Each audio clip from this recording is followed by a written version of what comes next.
Welcome to Business Morning on Union Television. I am Onyinye Ezlofo. Today we're going to be discussing a very important topic as it concerns businesses. We know that everybody is going into business now, and the more people flood industries, the more saturated it becomes, and the competition becomes very tough. There is this struggle to remain at the top, and people are looking for how to outshine their competitors and become the best, the sought after brand. You too can rise above your competition. So that is what we are going to be discussing today: how to rise above your competition. We'll be going on a short break now, and when we come back from this break, we'll be delving deep into the topic. Stay with us.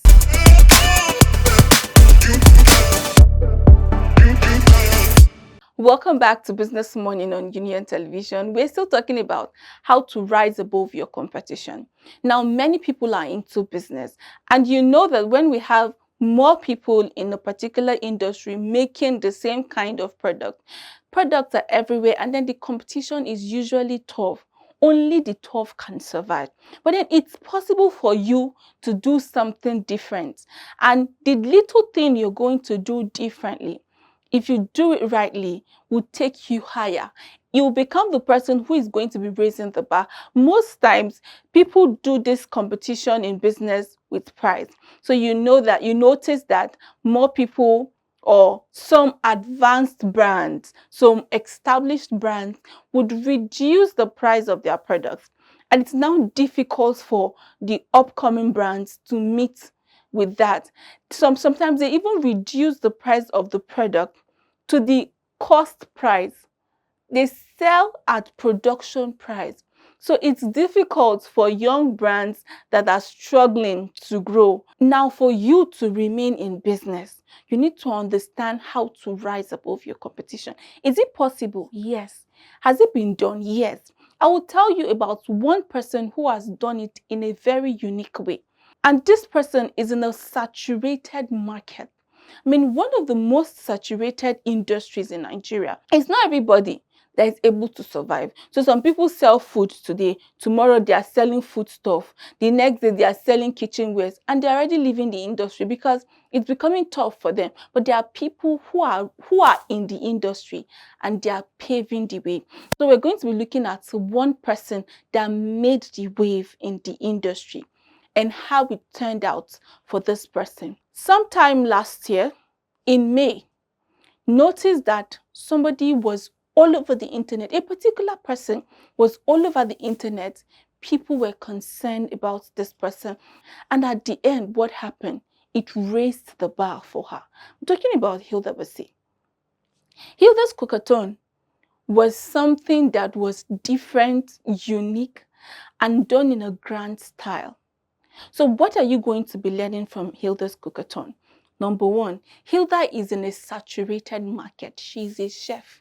She's a cook. She's a food seller. Anything you want to call it, she sells food. But before we delve deep into what Hilda did, I need you to understand that before the Cookathon, or the Cookathon, it's not the time that Hilda learned to cook. So I'm actually talking to you who is already in business, so you can learn how to rise above your competition. If you're just starting the business, you can pick the lessons to apply when you start your business. But for you who is already in business and understands what competition is and wants to rise above this competition, pay attention. Hilda already started business and she knew there were a lot of chefs, but she wants to be unique. Now, many chefs on the internet sell food, or you can even call them food vendors. You order food, they deliver. You can call them for occasions, they attend to you. Hilda had a restaurant. You walk in, you sit down, just like your average restaurant. You walk in, sit down, eat, and leave. But Hilda wanted to change the narrative. Hilda wanted to change the game for her restaurant. She doesn't just want to be that online chef. She wants to be a unique chef. She wants you to come and experience her food, because she calls it My Food by Hilda. That's the name of her restaurant. So when she was going into this Cookathon, what did she do first? She planned. strategic planning. Hilda had goal-oriented plan. She went into the cookathon because she knows the outcome would be not just for an online chef, but for My Food by Hilda. So the goal of growing her business was part of the reason she went into that cookathon. She decided to go into the Guinness World Record. Thousands of people had a taste of Hilda's food. Now, you don't have any doubt whatsoever to say Hilda's food is not nice. Because during the cookathon, despite the tiredness, despite the stress, she was exhausted, she was still cooking, and the food was very nice. So imagine when she's relaxed cooking. How nice this food is going to be, how delicious, the taste and everything is going to be special. So Hilda had the goal-oriented plan to grow her business, and it worked for her. She invested into it. She was very loud. She wants you to know what she wants to do and be a part of it. So whatever you're doing for your business, don't do it in silence. Be audacious. Let people hear your voice. We'll be going on a short break now. And when we come back from this break, we're going to be looking at other people who have explored and were able to rise above their competition. Stay with us.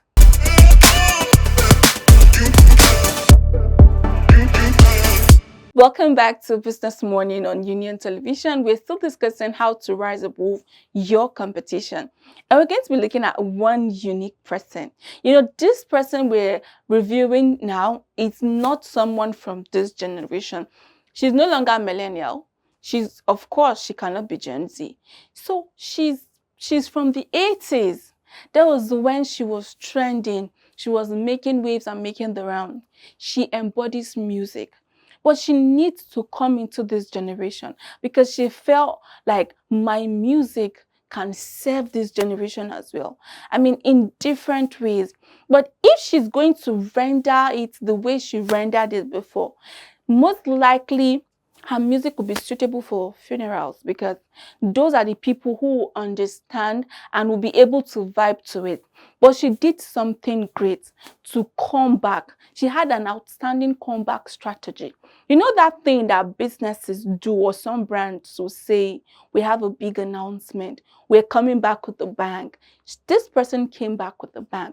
So when you hear Ijele Ruwego,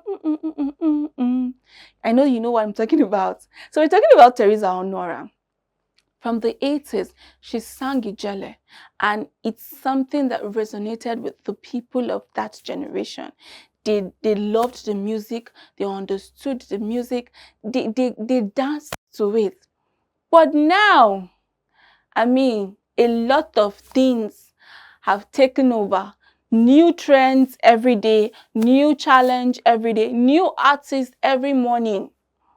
Okay, it's now easy to become an artist from your room because social media has given you the opportunity.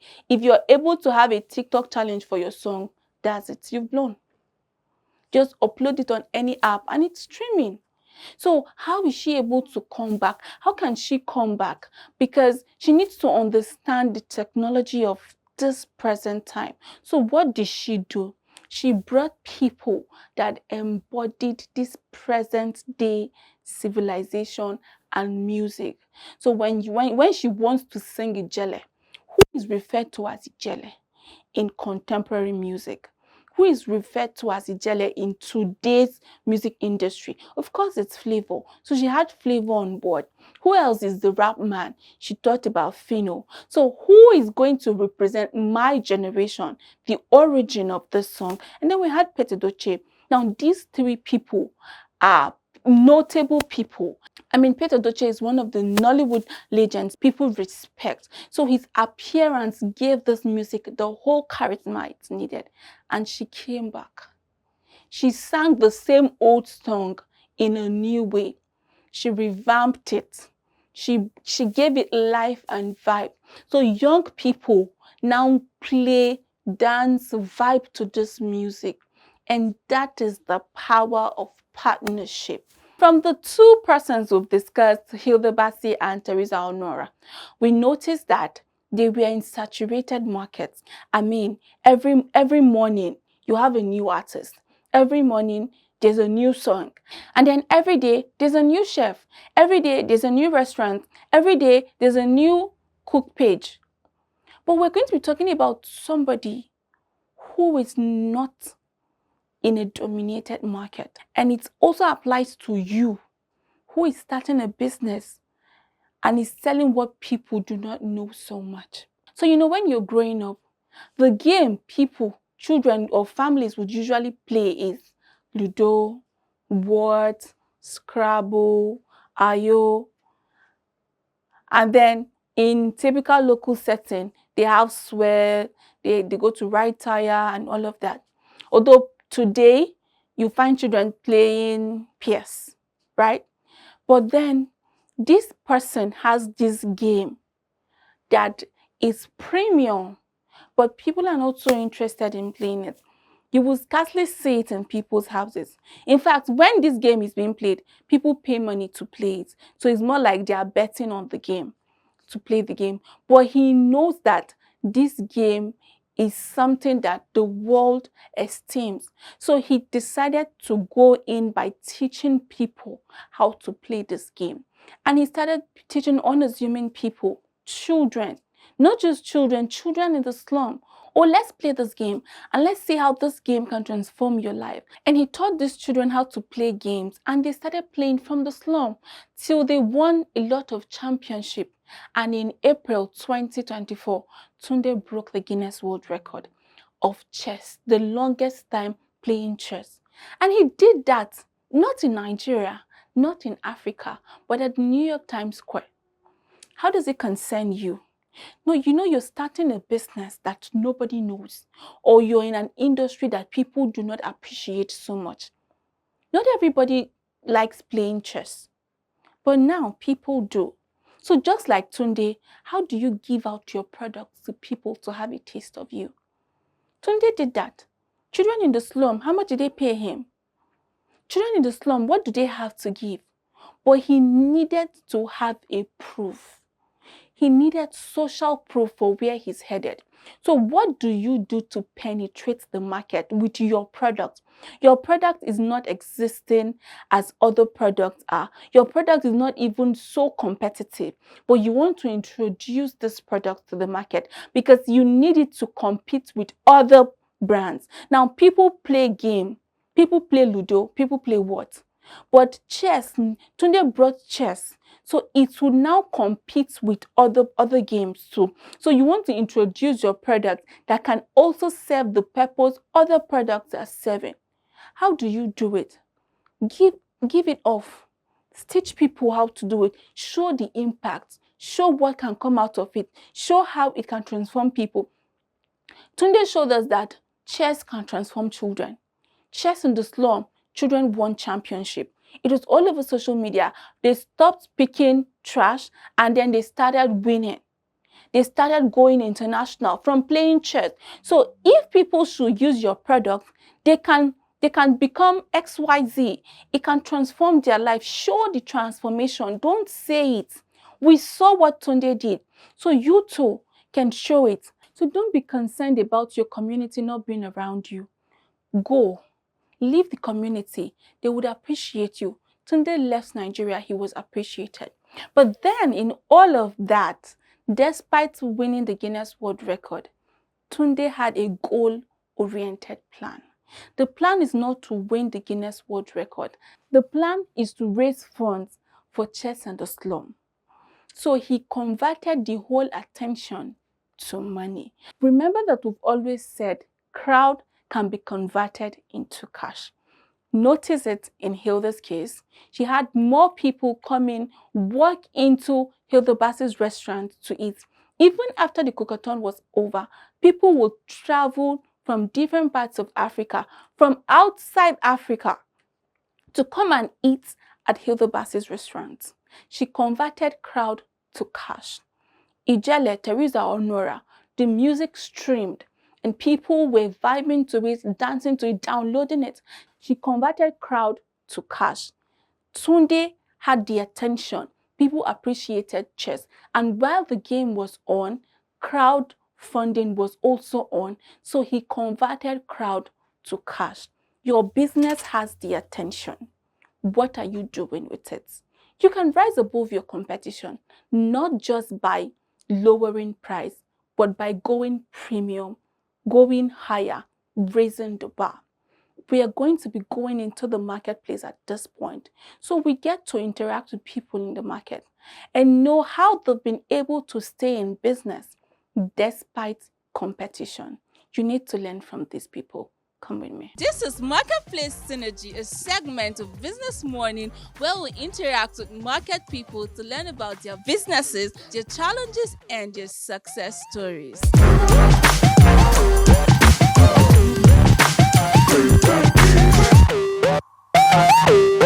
Good afternoon, sir. Good afternoon. How are you doing today? We thank God. So, how's your business going? Well, by the grace of God, we are doing well. Okay, so I noticed that there's uniformity in the market and a lot of people are selling similar items at you. How do you people cope within the market with your customer share? Well, there is no one problem. The market strategy this time is that the one you know you can do, you do it.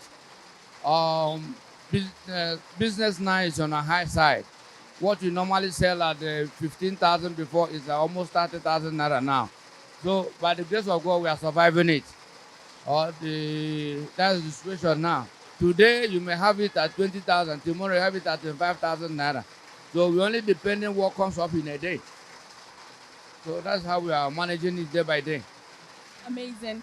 So how are your customers getting to cope with it? Because some persons might tell you, oh, you're selling expensive, and that person is selling cheaper. Well, it's normal everywhere. The person that bought something today, 20,000 naira, come tomorrow, you tell me 25,000, I have to complain. But you have to let him know that this is how much you buy it last before, that this is the price it is now. So it's not one person's or one side increment, is everywhere. So if you compare one or two places, if it's the same thing, the person may like to come back to you and buy, or they buy from the other hand. But you have to be sincere and let him know that this is how the price is going up on daily basis. The competition there is must have to be sincere and not add much money, because adding more profit on it will make the person not to buy from you. It's a very big competition market because there is no gain on it again. If you buy 20,000 naira, you say 20,500, your 21,000 naira based on the transport and how you buy it. So that is what is happening now, and it causes a lot of low sales, because somebody may come today to buy, tomorrow the price have changed. So you have nothing to do than to let the person know that it's the price of today, it may change tomorrow. So that's how everybody is seeing it. It's not one person problem, it's everybody. So we're asking the federal government to know what to do about the influence on increase on things. So that is what we are passing through. Now with the rise in price of products, with the rise in price, do you still have more customers buying, or is there any reduction or change in attitude? With the rise on the price presently now, you don't have much customers, because someone may budget to buy something for 10 naira. And coming tomorrow, what you have told him price yesterday, 5,000 naira, have increased to 6,000. You have to let the person know that price have changed. And if you can consider him, you may sell for him for 5,500 or 5,300 just to retain him and let you know that price have changed. So that's how we are managing this thing. Okay. So now for the items that you stock up, and when you don't have more people buying as before, how are you able to keep remaining in business concerning selling them? We don't have option. The one we have before, if the price have increased, probably we buy before 4,000 naira. Presently now is 5,000 naira. Since you still have the one of 4,000 naira, you may say 4,500, you may say that the same price of 5,000 naira, just to make sure you have your daily need being met. Because if you want to say at the current price now, it may result that you may not say that day. It's not everybody is aware that have increased to 5,000 naira. So presently you sell for the one you have now to make your profit. Then when you buy the new price, before they may calculate that the price, new price now is 5,000, and then you say for 5,300 or 5,500. What advice can you give to somebody who wants to start a business now? The advice I want to give somebody that want to start a business is that the business you want to enter, and he will be sure he knows about it. People enter business that they do not know much about it, and that makes many of them run out of that business. If you know it very well, you'll be able to defend the business and know what you are doing, and be sincere to your customer and tell them truth. Don't give the ordinary one to the name of the original. So when you tell somebody truth today, that will make the person to come tomorrow. So you know, you say the one you know. Don't give somebody something that you know it will not work, and you give it to him. At the end of the day, it comes back, it doesn't work, and you don't have it. So if you find out you tell them like, they will not come back. So be sincere and know what you are doing. That will make people to have confidence on you and buy from you. Thank you very much for your time, sir. We appreciate. Thank you so much. God bless you. And you're welcome. And that will be all on Marketplace Synergy today.